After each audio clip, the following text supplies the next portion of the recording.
Hello, yes, and welcome back to the West Garfield Park Youth Council, where we as young people on the west side of Chicago believe we are the solution to the violence in our community. Once again, we have another impactful show for you all this evening. So as we tell you every week, we want you all to sit back, relax, open your ears, and open your minds and hearts to what we are about to deliver to you tonight. Good evening, everyone. My name is David Elam, and I'm the President Emeritus of the West Garfield Park Youth Council, which is sponsored by Fathers Who Care. Fathers Who Care is a not-for-profit organization on the west side of Chicago within the West Garfield Park community. Again, everyone, my name is David Elam, and I'm the President Emeritus of the West Garfield Park Youth Council. The West Garfield Park Youth Council is comprised of 15 youth whose main concern in the community is to be non-violent youth citizens and to educate, empower, and enlighten our young people and to show them that they are the voice in the community and to show them and uplift them and let them know that you need to be heard and you are the power in the community, and you, without your voice, nothing can change, nothing will be heard. So exercise your voice, use your voice, and you will be heard. You're watching a live interactive program brought to you by CAN-TV Channel 21. Our show will review every Thursday at 7 o'clock p.m. Again, that's every Thursday at 7 o'clock p.m. Our show can also be viewed online at www.cantv.org/live. Again, that's www.cantv.org/live. Well, everyone, we're going to get into the midst of the show. I noticed a beautiful, intelligent young lady to my right. And I'm going to give her the pleasure now to introduce herself. Good evening. I'm Naima Latif, Executive Producer of the Female Solution Radio Show and Executive Producer of the Media Connection TV show. Well, I thank you, Ms. Latif, once again for taking time out of your busy schedule to be a guest on tonight's show. Ladies and gentlemen, if you're just tuning in, my name is David Elam, and I'm the President Emeritus of the West Garfield Park Youth Council. During the next 25 minutes, me and Ms. Latif are going to be discussing the topic of community empowerment. And I want to pose a question to the viewing audience for you all to comment and call in to the following question. What is community empowerment and what does it mean to you? Again, what is community empowerment and what does it mean to you? Please give us a call at 312-738-1060. Again, that number is 312-738-1060. Our phone lines are now open. Well, Ms. Latif, I have a few questions for you, if you don't mind. Absolutely. Based on the topic we're talking about, community empowerment. Before we expound on that, share with our viewing audience, who is Naima Latif, and what is your purpose for existence? Well, my purpose for existence is to help to change the world from the way it is to the way it should be by presenting information and understanding and helping people to talk to each other and not just about each other so that we can get a better understanding of who we are as a collective human family. I'm executive producer of a global radio show, The Female Solution, which is on 7 days a week, and we talk to people all around the world every day, Monday through Friday, 7 a.m. to 9 a.m., and Saturdays, 12 noon to 2 p.m., and Sundays, 5 p.m. to 7 p.m., and we get an opportunity to hear voices from across the city, across the nation, and around the world about human problems that are similar everywhere you go. But the idea is to create solutions, not to place blame. And that's the key thing. And one of the things that drives me is seeing that everybody as a human being essentially is the same. We are all one. We are all the same expression of divinity inside human flesh. But what creates conflict is when we start to see each other as the enemy based on incorrect information about each other. And so I seek to bridge those gaps. And with our television show, The Media Connection, which is aired here on CAN-TV, Mondays at 5 and Tuesdays at noon, we take our news crew out among the neighborhoods to talk to people who often don't get a voice and don't get their views heard. And we present to you the positive things that are being done, people like yourself that are changing lives. So we want to change the perspective that people have about each other, and that will change the way we treat each other. How did you get involved with that? the Female Solution, the radio show? How did that come about? How did you get involved with that? Well, it actually evolved out of the writing of this book, and this is a book that has been out for the last 10 years, The Female Solution, and it on here it says a vision for the future, and our goal was to teach a different perspective on family and understanding how to raise children and how to raise children to create a better world by, number one, having the harmony between males and females that we need to have, and then creating a culture whereby everybody is connected to a family. And then we give a lot of examples in nature so that we as human females can understand our role is to create a culture where we are teaching love, peace, harmony, and we can change the world when we do that. So the book got quite a bit of reviews, and I did a national book tour, and then began to be a regular show on several radio shows, at one particular show out of St. Louis, and then in Chicago, a radio station here started featuring me regularly, and then someone said, you need to have a regular show, and so that's how it evolved. And we've been doing the Female Solution radio show for 6 years, and I have a wonderful team of women, and we feature them in our magazine, On Air magazine, and these are ladies that have their own vivacious personalities and their own commitment to change for the better. And so we make a great team, and every day bringing positive information to people who are doing things that are changing the world. Yes, that's very much needed. We need that in the lives of many people, because many people need to understand that their voices need to be heard, and with inspiring like yourself, they can learn a lot from with that and everything that comes along with it. Ladies and gentlemen, if you're just tuning in, my name is David Elam, and I'm the President Emeritus of the West Garfield Park Youth Council. And my guest this evening is Miss Naima Latif of the Female Solution, and we are discussing the topic on community empowerment. And I pose a question, and I want you all to please call in with your comments and questions to the following question. Once again, what is community empowerment, and what does it mean to you? What does it mean to be involved in your community? What are you doing to empower your community? Are you actively involved in your community? Please give us a call with that comment or question to that. What is community empowerment? At 312-738-1060. Again, that's 312-738-1060. And on the topic of community empowerment, we want people to understand that being involved in your community is very detrimental to the upbringing of your community, or the destruction of your community. Absolutely. And what better way to know what's going on in your community? How can you live in your community and not know what's going on? Correct. Well, that's definitely a reality, and people can easily become detached when they become fearful, and that's another reason why we focus on communication, so that we can know each other. Now, an incident happened, and one of our associates, Wanda Carter, she does a TV show, Woman to Woman, which is also aired here on CAN TV, and a simultaneous radio show on Truth Radio. And we just heard from one of our reporters, Marcus Robinson. It was on the scene at Ralph Ellison Charter School, high school at 1817 West 80th Street. Students were protesting what they felt was an inadequacy at the school. They had teachers that kept quitting. They're in their senior year, and it's creating a problem for them because they can't have consistent education. So one of the students did an interview with us, Zenobia Witherspoon, and she's an 18-year-old senior, which means she's voting age. Okay. And she spoke about the fact that they hadn't been able to get a meeting with the principal, and had not had their grievances met in terms of teachers leaving, classes not being offered. And so they decided to stage a peaceful protest and march through the halls of the school with signs.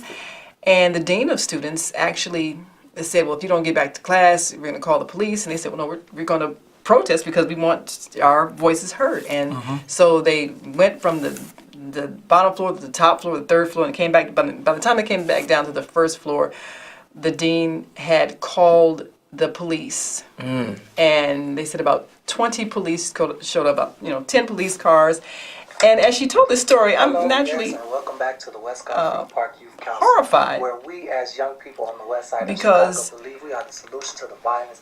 And we tend to criminalize young people as opposed to listening them and their very intelligent expression. I mean, I felt that the older adults involved did not handle that in a way that showed what is the appropriate response when someone has a grievance. Instead, they created what could have been a very tragic situation. We already know that there is a high level of overreaction of police to our young people. Why would you put young people in that position? So that was my concern, and we spoke about that. And and I mean, I'm just putting the thought out there because I think it needs to be talked about. The principal of the school is Zakiya Hilton, I understand, and the dean of students is Mr. Sean Walsh. And I'm saying this because I think we have to hold each other accountable to how we respond to our young people. And so this is an incident that I'm hoping tomorrow is addressed. And we on the show tonight, on the Woman to Woman show, we suggested that perhaps the parents get involved, because we want to back our young people up when they're legitimately expressing concerns. We need to stand with them and not let them fight this battle alone. And there are some reasons why our charter schools, some of them may be struggling, but we shouldn't make students suffer, and we should not punish them for doing what we teach them to do, which is intelligently express grievances and intelligently point out their needs and seek to be treated as the adults they have grown to be. And so this is part of empowerment. When we talk about empowerment, and I'm glad to see that there are a lot more young people that are getting involved in the political process. We've got young people running for office. And I think it's a good thing that this generation is becoming politicized, because that is how you become empowered. You seek positions in the governments. You can make laws, you can make policies, you can decide budgets, you can decide how money is going to be spent. That's what we need to do. We need to have control of those things that are going to make a difference. And so it's good that our young people are taking those steps. Okay, and I see we have a few calls. Our first couple of calls on the evening, we're going to entertain a few calls, and we're going to come back and jump right back into the conversation of community empowerment. Hello, caller. Thank you so much for calling. You're on the air with Naima Latif. Your comment or question, please. Hello. Hello? Hi, I'm on the air? Yes, you're on the air. Live. Oh, okay. I more so have like a comment. I'm a little nervous. I'm a mother and a great-grandmother. And to me, one aspect of community empowerment is to educate people on positive things in life, and especially children.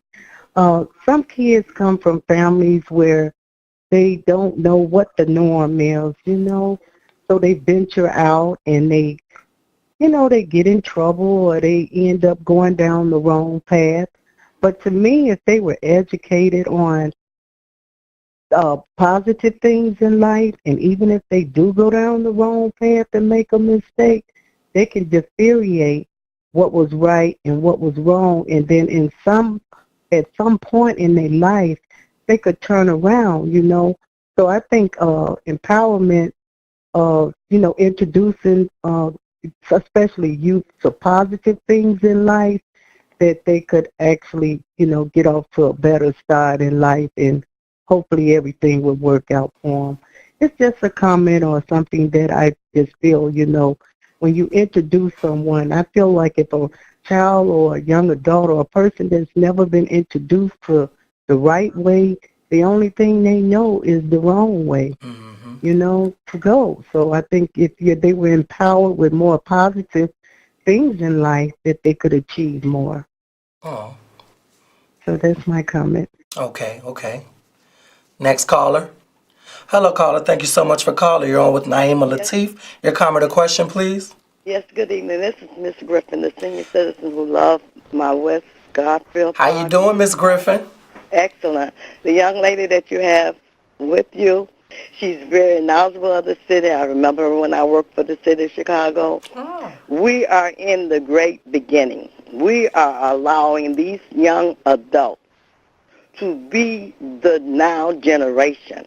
Okay, they've seen enough, now they're ready for action, and it's up to us. If we don't mean them well, if we haven't looked in the mirror recently, move out of these young people's way and allow them, because this is their chance and turn now. Number one, when they allow Ben Willis, back in the old days, like I said, senior citizen, these are all the continuation of what Ben Willis was put in that office to do, to destroy our Board of Education as we knew it at the time. Right now, they have made everything, taken everything from the public system where kids was learning things. And like things is changing now, we was taught different language in public school, grammar school, and high school. So we were already prepared for this. So number one, please, the older generation, if you don't mean the kids well, move out of their way. Don't move too far, because you need to see what the real world is like today. Because right now they're taking away a lot. And they building a new school over here where I live on the south side. This is a new school that they're talking about. That used to be the old Johnson product at 87 in the Dan Ryan. That's going to be a multi-high school. So that's my comment, and peace be with all of you all, and continue to do your best. West Side Youth Group, you all are excellent. You're a good role model for the city and the world. Thank you kindly for accepting my call. Thank you. Next caller. Hello, caller. Thank you so much for calling. Your comment or question, please. Hi, I kind of have a comment and a question. Uh-huh. My comment is first, I truly feel like peer pressure has a huge impact in involving the community due to the generation and what everyone is seeing right now and what everybody is kind of following and doing. So my question to both of you would be, how do you think that peer pressure could affect, or how do you feel like that can kind of help with community empowerment? How could that kind of steer people in another direction to not use peer pressure as, a way of steering them away and let alone just bringing us more together? So how could that empower us instead of steering us away? Well, one thing I would Thank say. you. Thank you for bringing that issue up. I think it depends on which peers you're allowing to pressure you, because you can have a pressure towards positive action where everybody's involved, and say, if there's a massive voter registration drive because everybody realizes they have to take responsibility for where they live. And so that's a good thing. If that encourages you to join in on that, then there's the negative peer pressure. Everybody decides they want to commit an act of vandalism and throw rocks and break windows because of maybe they're angry about some issue. Well, that's a negative thing. So you have to choose which crowd you're going to follow, which action you're going to be influenced by. And each person has the power to choose who they want to be and what they want to represent. And also, that was a very good question. First of all, we have to stop being scared. Right. We are scared because we are afraid to tell someone else when the saying goes, if you see something, say something. But we don't say something because we're afraid of what's going to happen if we do say something. So if you see that there's an action that's being taken place, such as peer pressure, you see, someone is pressuring someone to do this, someone pressuring someone to do that, and you know for a fact that that's something you wouldn't do, or that's something that they shouldn't be doing, then I encourage you to encourage them to not engage in that type of activity, because who knows, that can be the start of something very detrimental, not only to them, but unto others. So we have to stop being afraid. Right. And then the people that you do say something to, we have to not be afraid to step in and do something.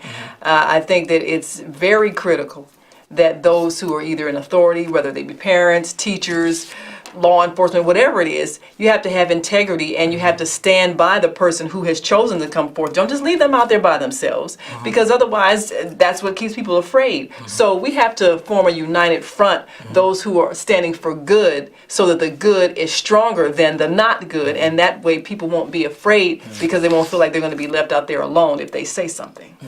Next caller. Hello, caller. Thank you so much for calling. You're on with Naima Latif. Your question or comment, please. I have a question and a comment. And my question is, how do you prevent peer pressure from, because with this younger generation now, this younger generation is almost ran by peer pressure from one another. I work in a school, and I noticed that a lot of students that used to be really good students, they get so caught up with trying to, be like those students that's really out of control, because they feel that pressure. If they act like a good kid, then they're going to be, ostracized or something like that. So they end up falling in with the gap of those students that act out. So that peer pressure causes them to start doing things that they would not normally do. And I want to know, how do you prevent that with our children? How do you do that, ma'am? Can you answer that question for me? I am very glad you asked that question. There's something we have to change about the way we run our classrooms and our schools. The level of competition and pitting students against each other is what creates the problem. If we would treat all of our students as if everybody is important, the A student as well as the D student, and have them work together as a team and each achieving something for the collective, then we wouldn't create that jealousy of those students who may not be doing well, which causes them to pick on the students that are doing well, because that's where it starts. And so that way the high achieving students aren't feeling afraid that they're going to be attacked if they appear too smart, and then being dumb, so to speak, becomes cool. We let that happen. We let the environments in our schools get to the point where it's backwards, where to fail is a cool thing, and to get A's makes you uncool and a nerd and all of that kind of thing. We let that happen. This generation, we dropped the ball, because it used to be intelligent was the smart thing, was the good thing. That's where all the popular children were. I remember all the popular children in my school, my high school, were in the National Honor Society. All the athletes were smart. They were getting A's.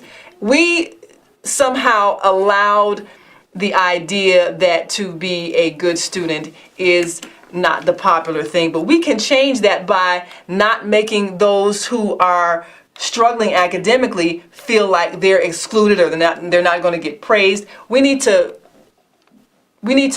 treat our classrooms like everybody is part of a team and everybody participates, and the ones who are doing well help the ones that are not, so that everybody feels like they're achieving. That will get rid of that sense of resentment that creates bullying, that creates fear in the students that are high achieving, and makes them want to fit in with the ones who are low achieving. We can change that, but we have to change our perspective and not make it a competitive thing, make it a collective team effort.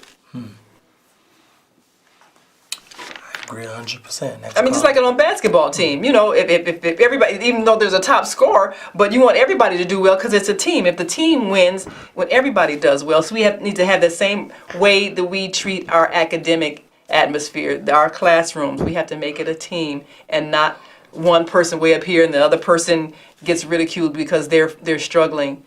We can change our method of teaching, and we can turn every situation around in our schools, but we have to do that. Hello? Yes. Hi, you're on with Naima Latif. Your comment or question, please? I have a question, Yes. and my question is, what activities can children be in to stay away from violence? Well, another great question. One is the West Garfield Park Youth Council, for one. There you go. We meet every Monday from 4:30 p.m. to 6:30 p.m. at 4540 West Washington Boulevard. You can give us a call at 773-287-5821. Again, that's 773-287-5821. Or you can visit our website at fatherswhocare.org and click on the tab West Garfield Park Youth Council. There you will find some of the activities that we've done, activities that we plan to do, and things that we are continuing to do. Also, really quickly, Fathers Who Care, in collaboration with the West Garfield Park community stakeholders, will be hosting its annual Fathers and Family Christmas event that will be taking place December the 21st, 2018. The time will be 1 o'clock p.m. at George Leland Elementary School, 512 South Laverne. For more information about that event and how to get involved with the West Garfield Park Youth Council and Fathers Who Care, please give us a call at 773-287-5821. Or once again, you can visit our website at www.fatherswhocare.org. Click on the tab West Garfield Park Community Stakeholders or West Garfield Park Youth Council. Ms. Latif, I want to thank you once again. It's always a pleasure to have you on the show once again. I want to thank everybody that tuned in. I want to thank Hanisha, Vernisha, Shamira, Amari, Marshayla, Reverend Jones, and the rest of our West Garfield Park Youth Council for all the work that you're doing and all the work that you continue to do to empower the lives of the young people across the board here in Chicago. And we want you all to tune in again with us next week, same time, same place. We love you. God bless you. Good night.